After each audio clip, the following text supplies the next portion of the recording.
સુરેન્દ્રનગર જિલ્લાના પાટડી ખાતેની સરકારી હોસ્પિટલમાં ડોક્ટર અને પૂરતી સુવિધાઓના અભાવને કારણે દર્દીઓ પારાવાર મુશ્કેલીનો સામનો કરી રહ્યા છે। હોસ્પિટલ બની ગયા બાદ પણ અહીં ગાયનેક અને ઓર્થોપેડિક જેવા મહત્વના ડોક્ટરોની સુવિધા નથી। જરૂરી સાધન સામગ્રીના અભાવે તેમજ ડોક્ટરો ન હોવાથી સ્થાનિક દર્દીઓને સારવાર માટે મજબૂરીવશ સુરેન્દ્રનગર કે વિરમગામ જવું પડે છે। આરોગ્યની આ કથળતી પરિસ્થિતિને લઈને સ્થાનિક લોકોમાં ભારે રોષ ફેલાયો છે। લોકોએ તાત્કાલિક હોસ્પિટલમાં ડોક્ટરોને પૂરતી સુવિધાઓ ઉપલબ્ધ કરવાની માંગ કરી છે।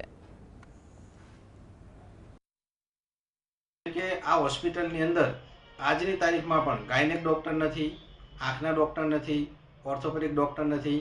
માત્ર વિભાગો દર્શાવી દીધેલા છે સ્થળ પર, પણ અંદર એની પૂરેપૂરી મશીનરી નથી અને એ ડોક્ટરો નથી। એના કારણે આ તાલુકાના અંદાજે 2 લાખ લોકો અને 89 ગામને જે સગવડ મળવી જોઈએ એ સગવડ મળતી નથી। માત્ર ને માત્ર કાગળ ઉપર આને સબ ડિસ્ટ્રિક્ટ હોસ્પિટલ જાહેર કરી દેવામાં આવેલી છે અને એ સબ ડિસ્ટ્રિક્ટ હોસ્પિટલને જે સુવિધાઓ ખરેખર મળવી જોઈએ એ સુવિધાઓ આજ દિન સુધી મળી નથી।